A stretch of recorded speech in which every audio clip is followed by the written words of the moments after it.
I stood at my mother's graveside watching 200 people pay their respects. My father wasn't one of them. While we buried the woman who'd given him 42 years of marriage, he was boarding a flight to Cancun with a 34-year-old dental hygienist named Amber. I'm Marcus Reynolds, and I'm about to tell you how a 67-year-old retired accountant made his father regret every decision he'd made in the past year. Before I explain exactly what happened when Dad came home from that trip, please subscribe to my channel and let me know in the comments which city you're watching from. Stories like this need to be shared because family betrayal happens more often than people think, and sometimes the quiet ones are the most dangerous when you push them too far. The moment I knew something was deeply wrong came 3 weeks before Mom died. She'd been fighting stage 4 pancreatic cancer for 8 months, and the hospice nurse said she had maybe 2 weeks left. Dad had been acting strange for months, always on his phone, taking calls in the garage, staying out late for poker nights that never used to happen. But that Tuesday afternoon, I stopped by their house in Riverside to bring Mom her favorite soup from the deli she loved. I let myself in with my key and heard voices from the bedroom. Not sick voices. Not caretaking voices. Argument voices. "Richard, please." Mom's voice was weak but desperate. "Just tell me the truth. Are you seeing someone? Jesus Christ, Linda, you're dying. Can't you let me have something for myself?" Dad's voice, sharp and cruel in a way I'd never heard before. I froze in the hallway, the soup container burning my hand. "I gave you 42 years, Mom said, and I could hear her crying. "I'm asking for honesty in my last days. That's all." "You want honesty? Fine. Yes, I'm seeing someone. Her name is Amber. She's young, she's healthy, and she doesn't spend all day in bed making me feel guilty for being alive." The soup container slipped from my hand and hit the hardwood floor with a crack. The bedroom went silent. Dad appeared in the doorway, his face flushing red when he saw me standing there, tomato soup spreading across the floor like blood. "Marcus, I didn't." I held up my hand. "Don't. Just don't." I cleaned up the soup, checked on Mom, who was crying silently into her pillow, and left without another word to my father. But as I drove home to my apartment in Corona, my mind was already working. I'd spent 40 years as a forensic accountant, specializing in divorce cases and asset hiding. I knew how to find money, how to track spending, how to piece together financial infidelity. If Dad was cheating, he was spending money. And if he was spending money, I would find it. That night, I did something I'd never done before. I logged into Dad's computer remotely. He'd asked me to set up cloud backup for him 6 months ago, and I still had admin access to all his accounts. It felt wrong, invasive, but after hearing him tell my dying mother she made him feel guilty for being alive, I didn't care about invasion of privacy anymore. What I found made my blood run cold. The credit card statements went back 7 months. Jewelry purchases from Tiffany, $8,400. Hotel rooms at the Ritz-Carlton, multiple weekends, $12,000. Plane tickets to Vegas, San Francisco, San Diego, always 2 tickets, $6,300. Restaurant charges at places Dad would never normally go for $1,200. But the biggest charge hit me like a fist to the gut. A travel agency booking for 2 to Cancun, Mexico. Departure date, October 15th. The same week the hospice nurse said Mom would likely pass away. My father had booked a vacation with his mistress that overlapped with my mother's predicted death. I sat in my home office until 2 a.m. staring at those statements. The total was $47,000 in 7 months. Money that came from the joint account he shared with Mom. Money that was supposed to pay for her medical care, her comfort, her final wishes. Instead, he'd been financing an affair while Mom was dying. I thought about calling him, confronting him, demanding he cancel the trip. But I learned something in 40 years of forensic accounting. People who steal money are often stealing much more than that. They're stealing time, dignity, peace. And the only way to stop them is to build a case so airtight they can't lie their way out. So I started digging deeper. The next morning, I called Mom's hospice nurse, Cheryl, who'd been caring for Mom for 3 months. "Cheryl, I need to ask you something. Has Dad been present during your visits?" She hesitated. "Marcus, I shouldn't really. Please, my mother is dying, and I need to know if she's been alone." A long pause. Your father hasn't been home for the past 2 weeks of my daily visits. Your mother said he was handling business matters, but she seemed sad about it. Business matters. While Mom was in her final days, needing care, needing companionship, needing her husband, he was with Amber. I called my sister Jen next. She lived in Portland and had flown down twice during Mom's illness, but she didn't know the extent of what was happening. Jen, when was the last time you talked to Dad? Last week. Why? Is Mom worse? Mom's the same. But I need to tell you something about Dad. I told her everything. The conversation I'd overheard, the credit card statements, the Cancun trip scheduled during Mom's final week. By the end, Jen was crying with rage. That bastard, she said. After everything Mom did for him, she put him through grad school. She raised us while he built his career. She stood by him when his business almost failed. And this is how he repays her. It gets worse, I said. The money he's spending on Amber? It's coming from their joint account. Money that's supposed to be for Mom's care. Jen was quiet for a long moment. Marcus, we need to do something. We will. But I need to be smart about this. Let me handle it. Over the next 2 weeks, I built a case. I documented every expense, every hotel charge, every suspicious transaction. I created spreadsheets showing the timeline of Dad's affair against the timeline of Mom's illness. I found text messages he'd foolishly backed up to the cloud, messages to Amber that made me sick to read. Can't wait to be free of this, one message said. Just a few more weeks, and we can really start our life together. Our life together. While his wife of 42 years was dying. But I needed more than financial records and text messages. I needed proof that would hold up in every way that mattered, legally and morally. So I installed monitoring software on the shared iPad that sat in their living room. The one Dad used to video call Amber when he thought Mom was sleeping. What I captured over the next week would change everything. October 8th, 1 week before Mom passed away, I was sitting at my desk when my phone buzzed with an alert. The monitoring software had picked up a video call. I opened the feed and saw Dad on the iPad screen, sitting in his car in the garage, talking to a blonde woman who had to be Amber. Baby, I can't wait much longer, Amber was saying, her voice pouty. When are you actually going to leave her? The nurse says less than a week, Dad replied. I know it sounds cold, but I'm just being realistic. Once she's gone, we could be together openly. No more sneaking around. What about the funeral? You're not seriously going to make me wait through all that, are you? My father, my 67-year-old father who taught me to ride a bike and helped me with math homework and walked me through my first heartbreak, laughed. Actually laughed.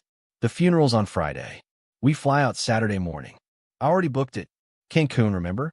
5-star resort, adults only. Won't people think it's weird that you're going on vacation right after your wife dies? What are they going to do, judge me? I'll have spent the last year watching her die. I deserve a break. Besides, once the will is settled, I'll have the life insurance money. $500,000, baby. We could do anything we want. I closed the laptop before I put my fist through the screen. My mother was going to die, and my father had already planned his celebration vacation. He was going to skip her funeral to go to Mexico with his mistress, using life insurance money to fund it. But he didn't know that Mom had made me the executor of her, 6 months ago. He didn't know that as a forensic accountant, I knew exactly how to protect assets and challenge distributions. And he definitely didn't know that I was recording every word he said. Mom passed away on October 12th at 3:47 in the morning. I was holding her hand. Jen had flown in the day before and was holding her other hand. Dad was not there. He'd said he needed to clear his head and had gone to stay at a hotel. When I called to tell him Mom was gone, he answered on the 5th ring, and I could hear a woman's voice in the background. I'll be there in an hour, he said, his voice flat. He arrived 2 hours later, showered and wearing cologne. At his dying wife's bedside, my father had taken time to make himself presentable. For who? Not for Mom. She was already gone. For Amber, probably, who he'd see later that day. The funeral was scheduled for October 15th, a Friday. We'd wanted to give out-of-town relatives time to travel. The service was at Riverside Memorial, the same place where we'd held Grandma's funeral 12 years earlier. Mom had pre-planned everything, picked out her casket, chosen the music, written her own eulogy for the pastor to read. She'd wanted to spare us the decisions in our grief. Thursday night, The evening before the funeral, I went to my parents' house to finalize details with Dad. I found him in his bedroom, packing his suitcase. Going somewhere, I asked from the doorway. He jumped, nearly dropping the Hawaiian shirt he was folding. "Marcus, I didn't hear you come in. You didn't answer my question. Where are you going?" He straightened up, trying to look dignified. "I need some time away after the funeral to process everything. The funeral is tomorrow at 10 a.m. When exactly are you leaving?" His jaw tightened. "My flight is at 6 p.m. I'll be there for the service." I stepped into the room. "Your flight to where?" "That's really none of your business, Marcus." "Actually, it is my business, because Mom made me executor of her will, which means I handle all her final affairs, including any joint assets she had with you." His face went pale. "What are you talking about?" "I'm talking about the fact that you don't get to take Mom's money and fly to Cancun with your mistress the same day we bury her." The color drained completely from his face. "How did you?" "I'm a forensic accountant, Dad. I find hidden money and trace spending for a living. Did you really think I wouldn't notice $47,000 in charges over 7 months? Did you think I wouldn't find the texts, the photos, the travel bookings?" He sat down on the bed, the Hawaiian shirt falling from his hands. For a long moment, he said nothing. Then, "You don't understand what it's been like. Enlighten me. Watching your mother die, day after day, month after month. Do you know how hard that is? I needed something to keep me going, someone who made me feel alive. I felt rage building in my chest, hot and dangerous. So, you spent $47,000 of joint money on your girlfriend while Mom was dying? You booked a vacation that overlaps with her funeral? You told her she made you feel guilty for being alive." He looked up sharply. "You heard that. I heard everything. And I've been recording everything since." His face went from pale to red. "You've been spying on me? Documenting?" I corrected. "There's a difference. And tomorrow, you have a choice. You can be at Mom's funeral, say goodbye to the woman who gave you 42 years of marriage, and then we could discuss your future privately. Or you can get on that plane to Cancun, and I will make sure every person at that funeral knows exactly where you are and why." "You wouldn't." "Try me." We stared at each other across the bedroom. The room where my mother had died 3 days ago. The room my father had already started erasing her from, her photos turned face down, her clothes pushed to one side of the closet, making room for a new life. "I'm going to Cancun," he said finally. "I've earned it." I nodded slowly. "Okay, then I'll see you when you get back." "That's it? No more threats?" "No more threats. Enjoy your trip, Dad." I left him there, packing his suitcase, probably thinking he'd won. He had no idea what was about to happen.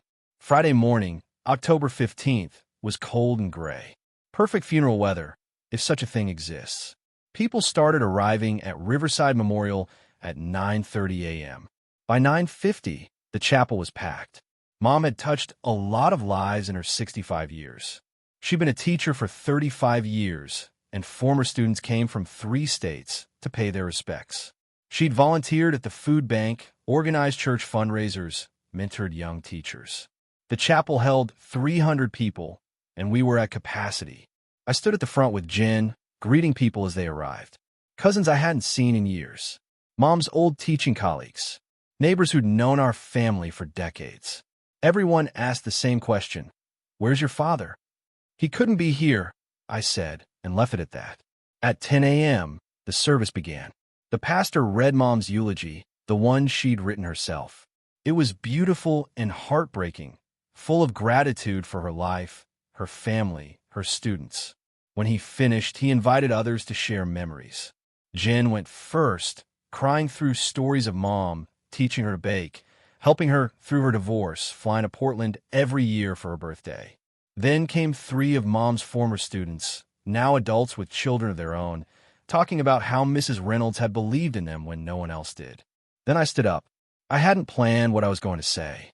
I'd written 3 different speeches and hated all of them. But standing there, looking at 300 faces all grieving my mother, I knew exactly what needed to be said. "My mother was the most loyal person I've ever known," I began. "When my father's business was failing 20 years ago, she went back to teaching full-time to support the family. When his mother was dying of Alzheimer's, She cared for her in our home for 2 years. When he needed someone to believe in him, to stand by him, to sacrifice for him, she did it without hesitation. That's who Linda Reynolds was. She gave everything to the people she loved. I paused, looking at the casket draped in white roses. My father isn't here today because he made a choice. While we gathered to honor my mother's life, he's on a flight to Cancun with a woman he's been having an affair with for the past 7 months. An affair he funded with $47,000 from their joint account while Mom was dying. Money that should have gone to her care, her comfort. The chapel went completely silent. You could have heard a pin drop. He booked this vacation for the same week the hospice nurse told him Mom would die. He planned it. He looked forward to it. And this morning, instead of being here to say goodbye to his wife of 42 years, he chose a beach resort and a woman less than half his age. Someone in the back gasped. Others started whispering. I'm telling you this not to embarrass my father, though he deserves embarrassment. I'm telling you because my mother deserves the truth. She spent the last months of her life asking him to be honest with her, and he refused. She died not knowing if he even loved her anymore. So I want everyone here to know what she was too kind to say. Richard Reynolds failed the woman who loved him most. He failed as a husband, as a partner, as a man. And while we're here celebrating her life, he's celebrating his freedom. I looked around the chapel at all those faces, some angry, some crying, all shocked. My mother taught me that loyalty matters. That promises mean something. That when you love someone, you show up, especially when it's hard. Especially at the end. My father taught me what happens when you forget those lessons. So thank you all for being here, for showing up, for proving that my mother's life mattered. Because to at least one person, it clearly didn't matter enough. I sat down. Jen grabbed my hand and squeezed it hard. The chapel remained silent for what felt like hours, but was probably 30 seconds. Then Mom's best friend, Margaret, stood up. I knew, she said, her voice shaking with rage. Linda told me about Richard's affair 2 weeks before she died. She cried in my arms and asked me not to tell anyone because she didn't want to ruin his life. Even dying, even betrayed, she was protecting him. And he couldn't even show up to her funeral. Another voice from the middle of the chapel. Richard Reynolds is a disgrace. Linda deserved so much better. Then another, I always thought he was a good man. I was wrong. The floodgates opened. For the next 20 minutes, people shared not just memories of Mom, but anger at Dad. The teachers who'd watched Mom put him through grad school while working 2 jobs. The neighbors who'd seen Amber's car in the driveway when Mom was at chemotherapy. The church members who'd noticed Dad's absence from Mom's bedside. By the time the service ended, my father's reputation was in ruins. And that was just the beginning. The burial was private, just family and close friends.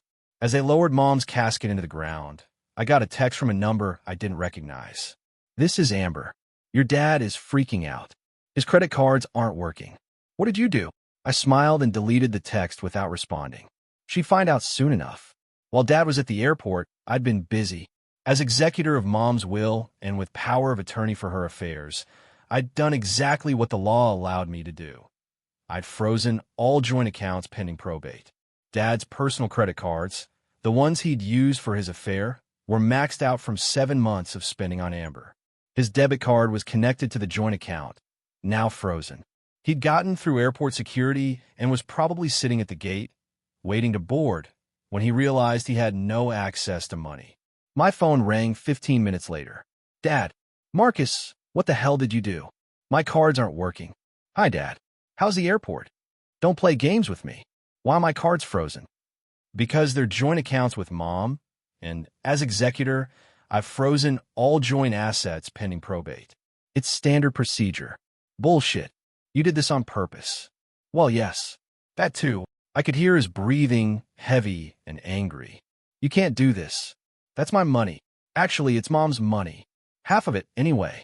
And until probate determines how assets are distributed, nothing moves. You should have thought about that before booking a vacation on her funeral day. I need that money. Amber and I have a flight in 30 minutes. Then I guess you'd better call Amber's bank. Maybe she can cover it. Marcus, please. I'm your father. You stopped being my father when you told my dying mother she made you feel guilty for being alive. When you spent $47,000 on your mistress while mom was in hospice. When you chose a beach vacation over her funeral. You're not my father anymore.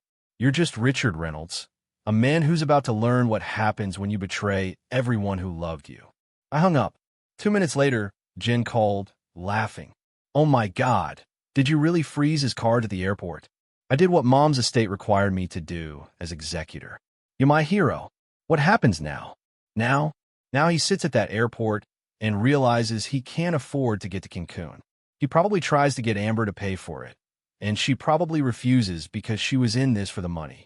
He comes home humiliated, broke, and alone. And then we deal with the real consequences. What real consequences? The ones that come when you steal from a dying woman. The consequences started Saturday morning. I'd spent Friday night creating a detailed report of every expense Dad had charged to the joint account during Mom's illness. Every hotel room with Amber, every jewelry purchase, every vacation. Then I'd calculated what percentage of that came from Mom's income, her pension, her savings. The total was $31,000 of Mom's money spent on Dad's affair. In California, that's called financial elder abuse. And it's a crime. I drove to the Riverside Police Department and filed a report.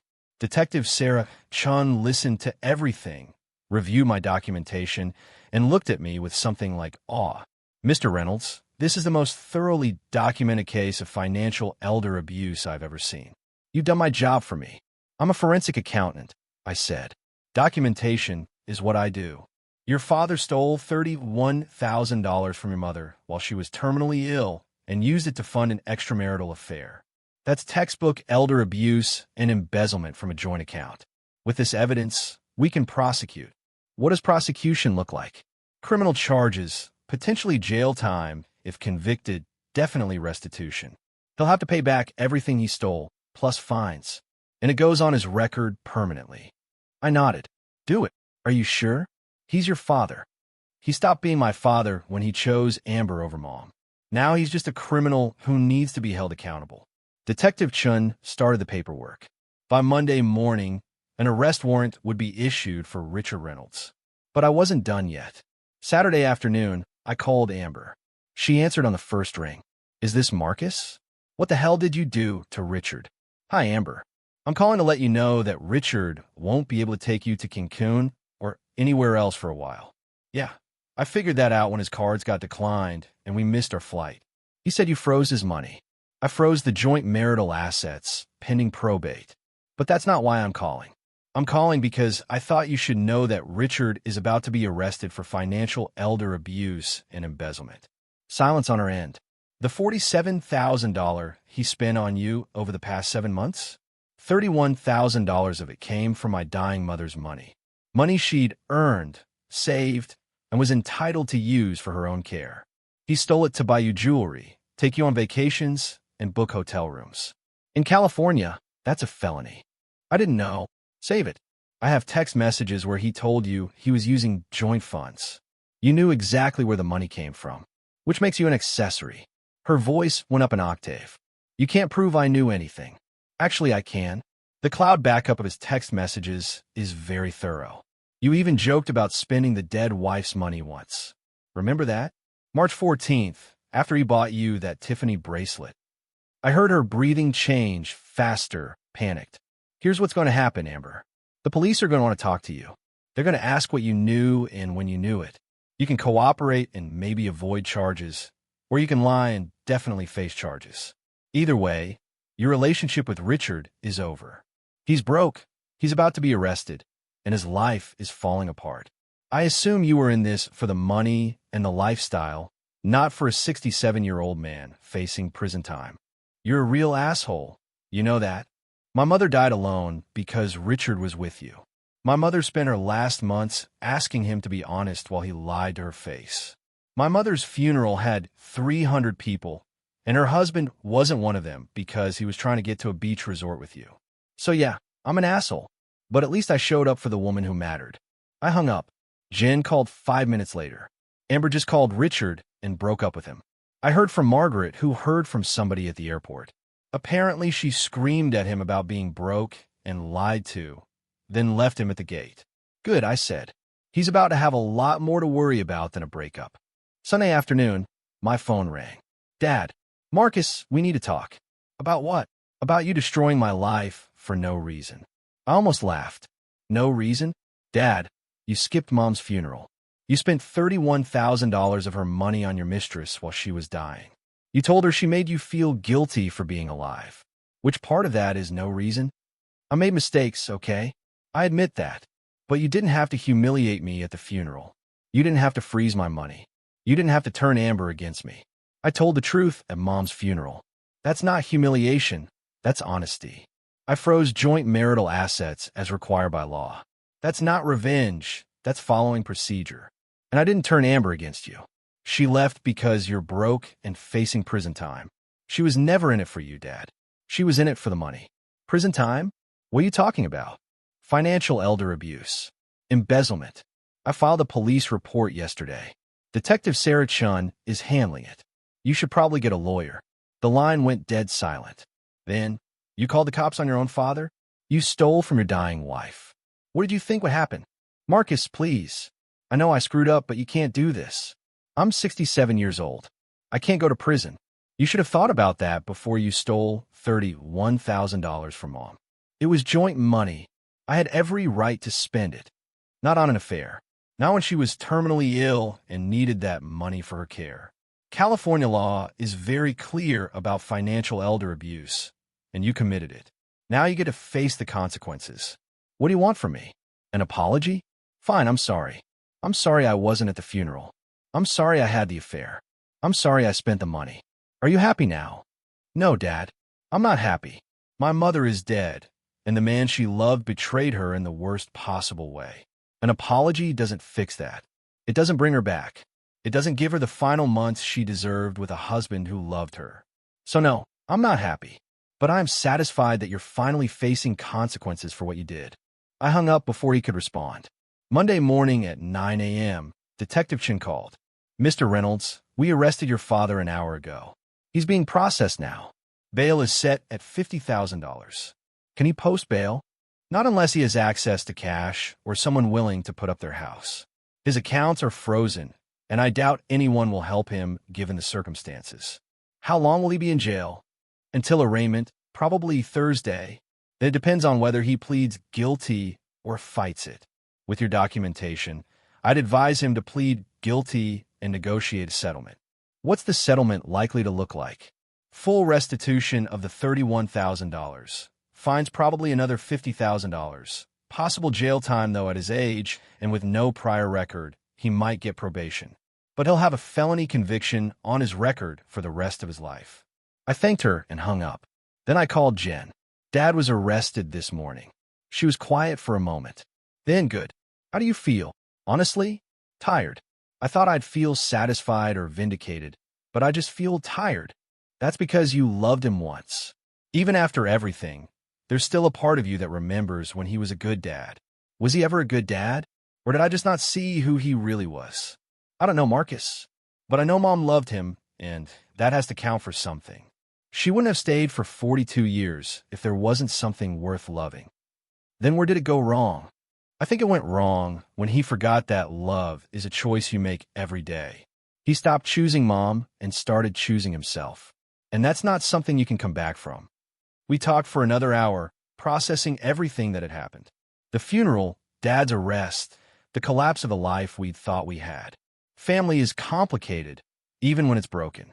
Thursday afternoon, I attended Dad's arraignment. He stood before the judge in an orange jumpsuit, looking 10 years older than he had a week ago.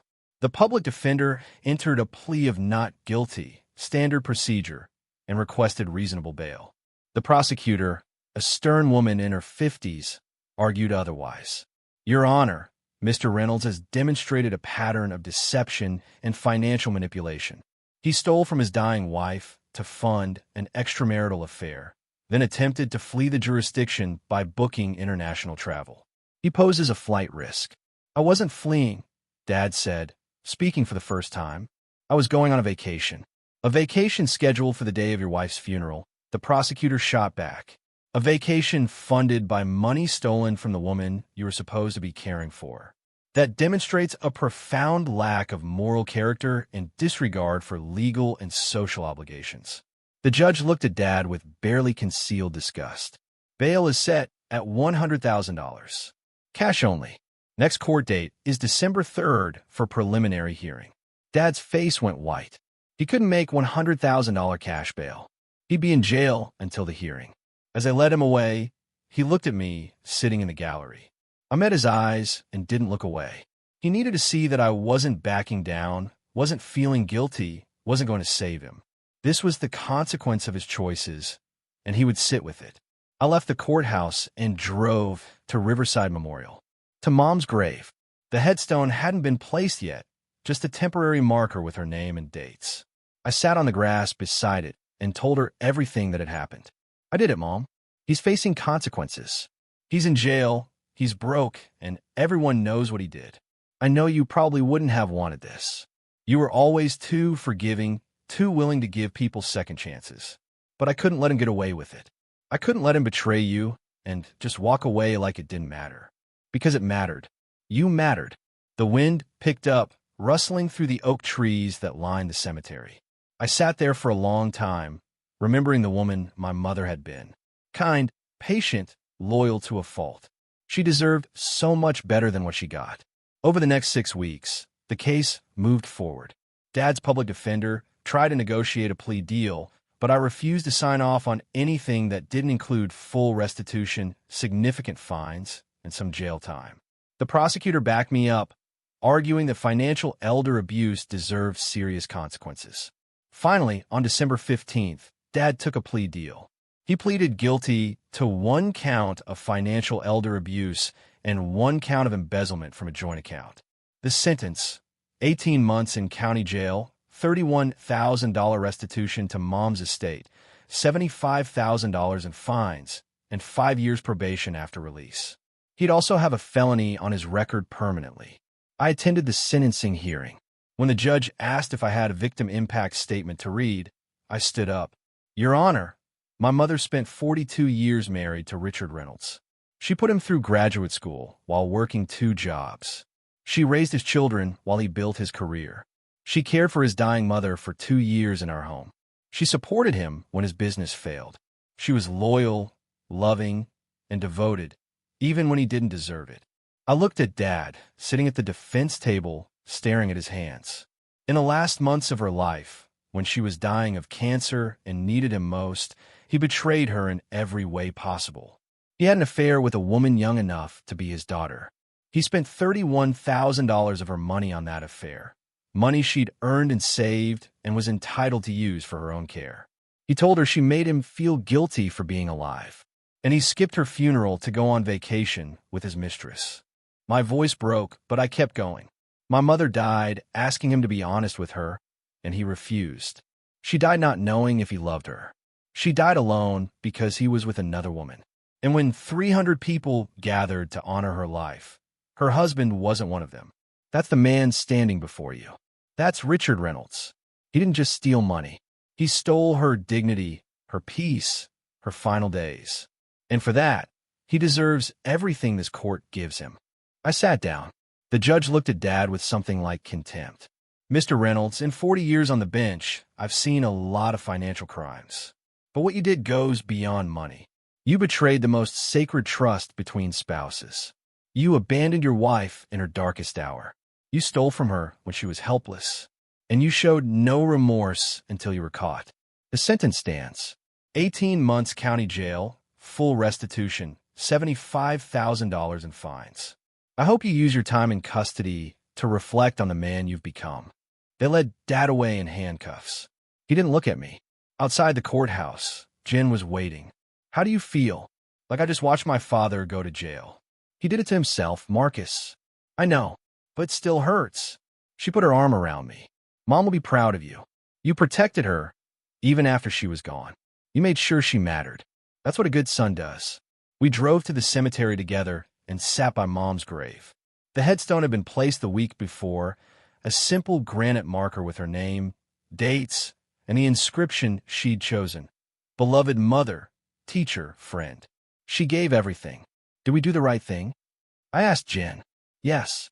because the alternative was letting him get away with it, letting him take Mom's money and go on with his life like she never mattered. At least this way, there are consequences. At least this way, she matters. 6 months later, I received a letter from Dad. He was 3 months into his sentence and apparently wanted to talk. The letter was rambling, full of self-pity and justification, but buried in the middle was something that might have been an apology. I know what I did was wrong. I know I hurt Linda in ways I can't undo. I was selfish and cruel, and I failed as a husband. I don't expect you to forgive me, but I want you to know that I think about her every day. I think about the life we had before I destroyed it. And I'm sorry. I read the letter 3 times, then put it in a drawer. Maybe someday I'd be ready to respond. But not today. Today, I drove to Riverside Elementary, where Mom had taught for 35 years. The school had dedicated a bench in her memory, placed in the garden she'd helped design. A plaque read, "In memory of Linda Reynolds, who taught us that kindness matters most." I sat on that bench and thought about the past year. Mom's illness, her death, Dad's betrayal, the funeral, the arrest, the trial, the sentencing. It had been the hardest year of my life. But through it all, I'd learned something important. Family isn't just about blood. It's about who shows up. It's about who keeps their promises. It's about who chooses love even when it's hard. Mom had done that her whole life. Dad had failed at it when it mattered most. And me? I'd shown up for Mom even after she was gone. I kept the promise that she couldn't keep herself, that betrayal would have consequences, that her life mattered enough to fight for. A teacher I didn't recognize came out to the garden with a class of 3rd graders. They ran to the garden beds, examining plants and flowers, their voices bright with excitement. The teacher saw me sitting on the bench and smiled. "Did you know Mrs. Reynolds?" she asked. "She was my mother." "Oh, I'm so sorry for your loss. I never met her, but everyone here talks about her like she was a legend. The kids still use the garden she designed." "She liked that," I said. "She always said teaching was about planting seeds you might never see grow." The teacher nodded and returned to her students. I watched them for a while, these children who would grow up never knowing my mother, but benefiting from the work she'd done. That was her legacy, not the man who'd betrayed her, but the lives she'd touched and the difference she'd made. I pulled out my phone and texted Jen at the school, at Mom's bench, thinking about legacy and what matters. She replied immediately, "What matters is that you showed up. What matters is that you fought for her. What matters is that she knew, wherever she is, that her son loved her enough to make sure she mattered." That's legacy too.